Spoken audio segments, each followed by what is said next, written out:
Hello, everyone, and welcome to today's webinar, Expression, Purification, and Characterization of Difficult-to-Express Membrane Proteins in the XP293 and XP-CHO expression systems. Presented by Dr. Anass Jawhari, Chief Scientific Officer, CALIXAR. I'm Christy Jewell of LabRoots, and I'll be your moderator for today's event. This presentation is brought to you by LabRoots and sponsored by Thermo Fisher Scientific. For more information on our sponsor, please visit thermofisher.com. The presentation you are about to see is previously recorded, but I would like to remind you that this event is interactive. We encourage you to participate by submitting as many questions as you want at any time you want during the presentation. To do so, simply type them into the Ask a Question box and click Send. Dr. Jawhari will answer the questions via the contact information you provided at the time of registration. If you have trouble seeing or hearing the presentation, please use the Ask a Question box to let us know you're experiencing a problem. This presentation is educational and thus offers free continuing education credits. Please click on the Continuing Education Credits tab located at the top right of the presentation window and follow the process to obtain your credits. I would like to introduce today's speaker, Dr. Anass Jawhari, Chief Scientific Officer, CALIXAR. Dr. Jawhari holds a Ph.D. in biochemistry and structural biology from Louis Pasteur University in Strasbourg, France. Obtained under the supervision of Professor Dino Moras, he worked as a research associate at the Scripps Research Institute in La Jolla, California, and at the Gene Center in Munich, Germany, prior to joining Transgene as Research Investigator. He is now Chief Scientific Officer at CALIXAR. He has more than 18 years experience in research and development projects related to molecular aspects of vaccine, cancer, and infectious diseases. Dr. Jawhari is also a member of different membrane protein consortiums, GPCR and ion channels, and a board member of different institutions including SOJ Immunology Editorial in the United States and Chem2Stab Consortium in France. To view Dr. Jawhari's biography, please visit the Biography tab at the top of your screen. Dr. Jawhari's presentation will now begin.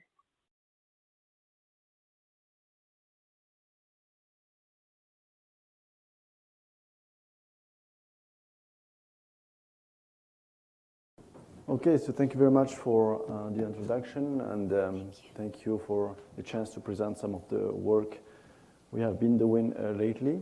So I will not be talking about exclusively the work we do at CALIXAR, but I will really rather be reporting on the recent outcome of a collaborative effort that we have together with the Thermo Fisher Scientific.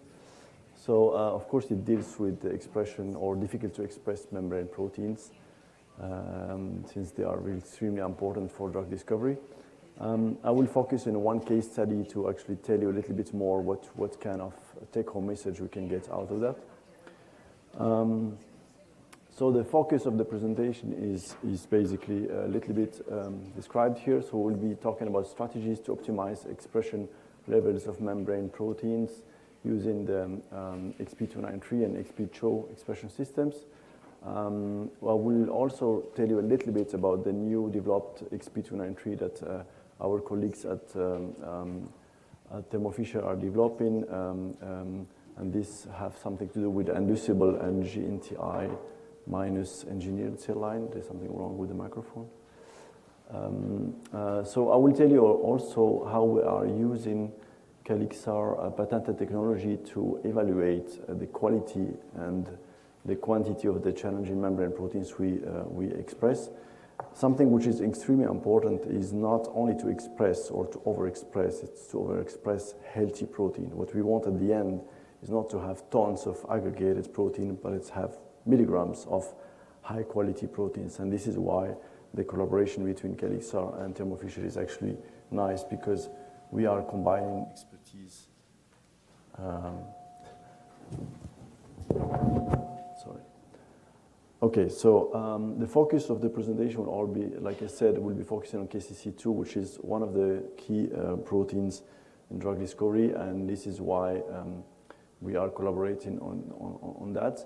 So KCC2 is a neuron-specific potassium chloride cotransporter that controls neuronal chloride homeostasis, and it's absolutely required for involved in different neurological disorders, including brain trauma, epilepsy, autism, and schizophrenia.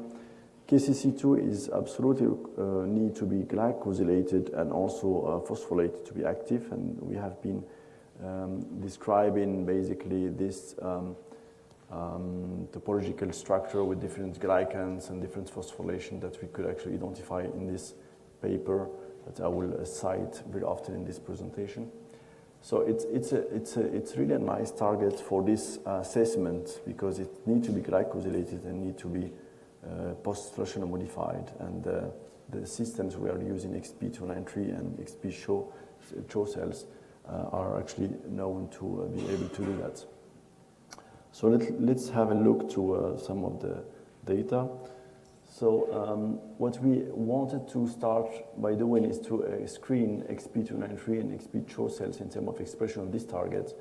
So this is not a nice gel. I will show you better ones, but typically this protein migrate as in different species. One of the species is so two glycan forms and then one dimeric form that is difficult to dissociate in STS page.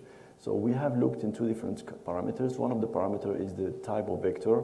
This one is under CMV promoter and the other one is under EF1 alpha promoter. We looked into different DNA amount. We looked into, like I said already, two cell lines, XP293 and XP-CHO cells, two temperatures, and then we also performed work on two constructs, N-terminus tagged and C-terminus tags. The take-home message is that obviously we get better expression in these conditions, XP293, and also using the CMV promoter at 32 degrees. So this is not extremely surprising because our colleagues at Thermo working with soluble protein get also similar tendencies. So it does not mean that you don't get expression in CHO cells, but you just get less expression for XP-CHO cells. So one thing I wanted to point out is the amount of, or the ratio of protein expressed as a plasma membrane here versus internal membrane. So we have worked previously, and we published this paper 2 years ago, where we could see that 50% of the KCC2 is actually present in the plasma membrane, and the other half of it is present in the internal membranes. So this is not surprising. We have shown this when you are using classical hex cells. Now, what is interesting is when you actually move to XP293 and you express the same protein with the N-terminus tag or the C-terminus tag, you get somehow better expression in the plasma membrane. So the ratio is somehow changing. You get better expression in the plasma membrane in comparison to internal membranes. So this was true for N-terminus construct, C-terminus construct, and XP293, but it's also the same thing when you work with XP-CHO cells. So you have pretty much the same tendencies. So so better ratio of KCC2 plasma versus internal membranes for XP293 and XP-CHO in comparison to classical ancestor, which is HEC293. So, and this was what we published previously. So we therefore focus on the N-terminal tag because we have shown in the past, in collaboration with AstraZeneca, that when the protein is tagged on the C-terminus, it's actually not functional. So something is wrong when you add even a short tag on the C-terminus. So therefore we focus only on N-terminus tag to be able to assess basically the quality of what we express later on. So this is where we are using a CALIXAR approach, which is basically a patented technology using non-denaturated process to avoid different aspects like refolding, mutagenesis, and still have an impact on the stability of the protein and maintain functional and structural integrities. So this is, I don't have time to go into detail, but this is using proprietary compounds and combination of those compounds to not only solubilize, but in the meantime, stabilize. I think this is one of the discussions we already had before in one of the talks by Oxford Genomic Consortium. So the compounds we come up with are, some of them are listed here. So they have different chemistry. So in this case, it's CALIXAR-based chemistry. So there are a couple of structures. There is a nice, well, I cannot say nice because it's one of our work. There is a review describing this in more detail, and there is a recent paper showing how we could use these compounds to actually stabilize native GPCRs and then enable fragment-based drug design. So I will not talk about this now. But there are also other compounds that we came up with, and they are amphiphilic compounds, not necessarily CALIXAR-based. Some of them is this, what we call CLIP. So they show really a good stabilization power on GPCRs and transporters. And there are other ones that have extremely different chemistry, so don't have time to go into the detail. But this is really like a toolbox to allow us to assess what do we express together with our colleagues at Thermo Fisher. So we have shown previously in this paper that internal membranes protein are extremely, or let's say KCC2 expressed in internal membranes are extremely difficult to extract from those membranes. So this is just a dot plot. In plasma membrane, you can easily extract the proteins. In internal membranes, only the positive control, which is SDS, work, and the other ones are really lousy extraction. So this was also the same result, and this was from HEK cells, right? So the same result when you do Western blot. You see the soluble fraction, you have nothing, and the pellets, everything is in the pellet. Now, when you work with XP293, it seems that we are actually able to solubilize the protein, which was not the case in HEK cells. So even if we start from internal membranes, it's actually able, and we were able to solubilize the protein. That was actually the first time and the first surprise. So basically, KCC2 can be easily extracted from internal membranes, which is not the case in HEK cells. And this result suggests probably that KCC2 was in better folding. And then the same result was also obtained in the other cell line, which is XP true cells. Now, okay, it's great. You can solubilize it. You can express it and solubilize it. But are we able to purify it? So indeed, using and focus only on this construct, we could, purify it. And this is a stain-free gel. You could also, by Western blot, see that you have this double band corresponding to different glycan forms. And so we could elute specifically the protein. So typically, KCC2 can be extracted and purified from XP293 nicely. And this was from internal, but also from plasma membrane. It was from XP, but also from CHO cells. And this was, in this case, the N-terminus tag, but the C-terminus also worked the same. So it's really nice to see that this expression system allowed to have quite nice purified protein. So now, how well folded is this protein? So we did size exclusion chromatography and native page, and we could see that we have monomers and dimers. And this is not surprising because that's what we actually already established in this manuscript previously published. So we could see that we could separate the dimer from the monomer by gel filtration and then evaluate that by native page. And also in the gel filtration, you could see that there is nothing in the void volume. So definitely there are no aggregates, and there are obviously two populations, dimers and monomers. And then if you look into this population, a negative stain, you see dimers and monomers. You could even get some low resolution reconstructions out of this negative stain pictures. And so we could show for the first time the organization of this transporter, which is kind of highlight the function. I will not talk about this now because we don't have time. But typically, out of this XP293 cell line, we could obtain pure aggregate-free KCC2. Of course, I'm talking about human KCC2. And this was the same result starting from XP CHO cells. Now, our colleagues at Thermo Fisher Scientific, they could develop a new system to produce basically the XP293. I don't have all the detail, but you are more than welcome to talk to them. There is a poster to describe that. But typically, you could get much more expression using this new system, and this will be probably launched, I think, in a couple of months. I will have to check that with them. But typically, this system allowed to obtain more than 4 to 5 times more protein with the same quality. So what we call quality is basically at least evaluate into native page what we purify. So we have pretty much the same pattern in terms of monomers, dimers presence, and no aggregates whatsoever in there. And also this was checked by gel filtration as well.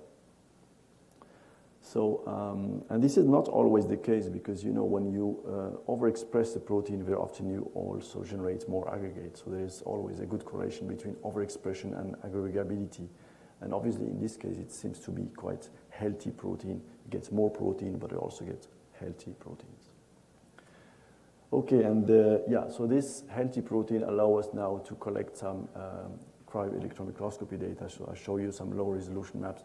So I will not be showing you high-resolution maps today, but we are actually still processing this data. But definitely, thanks to the amount of protein that we could obtain, and thanks to the high quality of the protein that was expressed using XP293 system, we could actually be able to concentrate the protein to 6 milligram per ml, and then, you know, dilute some of it to make to prepare some cryo grids. And then there are a couple of data sets that are evaluated now. So just a couple of slides to show you also a little bit of innovation going on the glycosylation aspect. So typically, and we have heard that before, glycosylation is important for function. KCC2, when you treat it with PNGAs, you see that you have fast migrating bands, and this was when you work with HEK cells. So we have shown this already in the past. So that's the reason why at Thermo Fisher, they basically tried to express the XP293 with the KCC2 and XP293 GNTI minus cell line.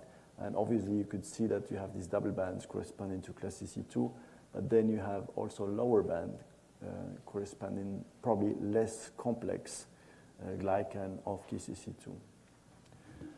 So now when you solubilize and purify the protein and then put that into a native page, you again get the same pattern, which is monomers and dimers, but somehow it shifted, you know, it migrates more rapidly, which show that probably we have populations that are less complex in terms of glycosylation, which is actually extremely important for antibody discovery, and also, of course, for structural biology, because you get less heterogeneity. And then for the antibody discovery, it can be important because you get better accessibility of your epitope of interest.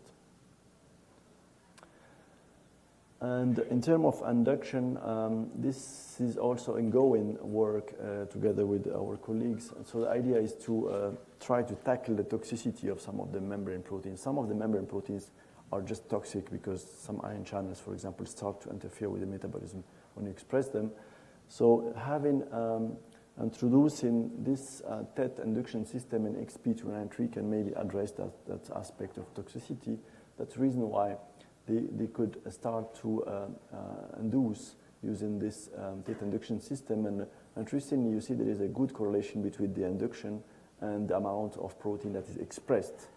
And then if you solubilize this protein and purify it, then you also again get similar patterns. So that means it's really, we are getting more protein, but we are also getting good quality protein. So the TET induction system of XP293 is of high interest to toxic proteins I mentioned already, such as ion channels or transporters.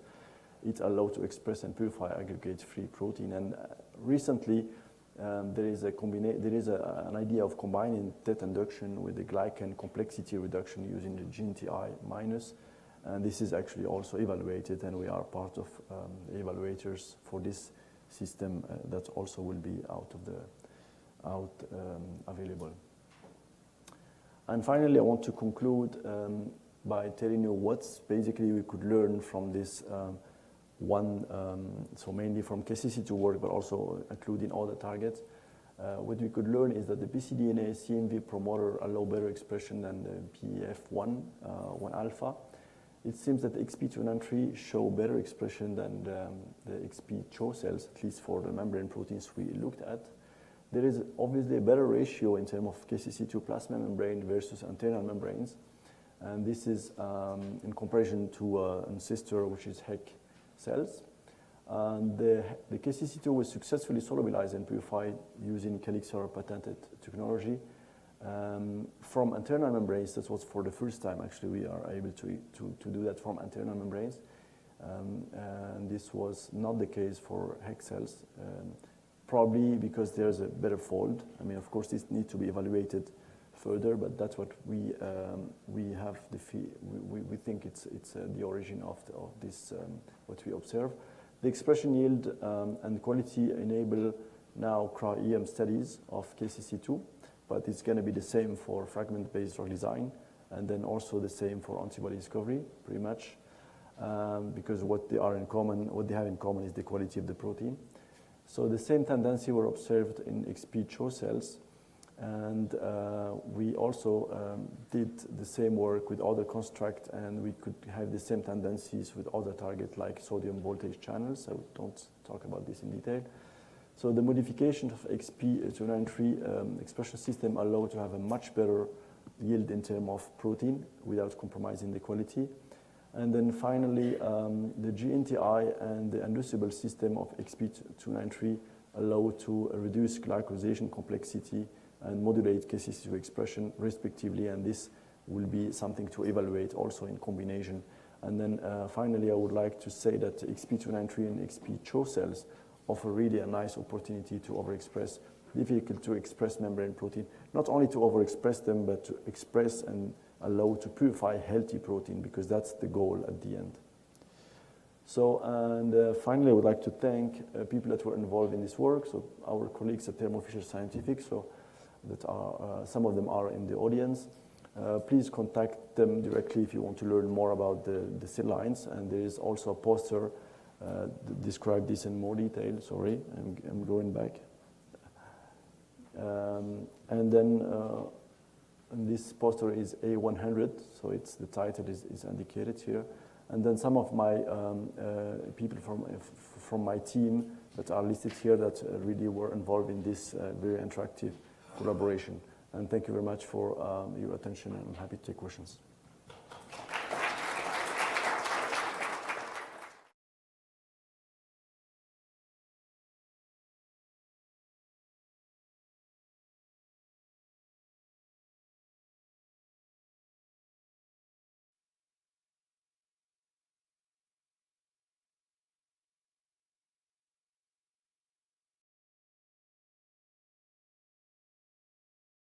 A big thank you goes out to Dr. Jawhari for his excellent presentation. Now, if you do have any questions you would like to ask Dr. Jawhari, please type them into the Ask a Question box located on the far left of your screen and click Send. Dr. Jawhari will be answering questions via the email address you provided at the time of registration. We would like to thank LabRoots and our sponsor, Thermo Fisher Scientific, for underwriting today's educational webcast. This webcast can be viewed on demand, and LabRoots will alert you via email when it's available for replay. We encourage you to share that email with your colleagues who may have missed today's live event. You will now be redirected to the registration page of our next webinar, Factor V Expression in ex vivo cells, presented by Dr. Laurent Mounier on November 7th at 9 a.m. Pacific Standard Time. We hope to see you there.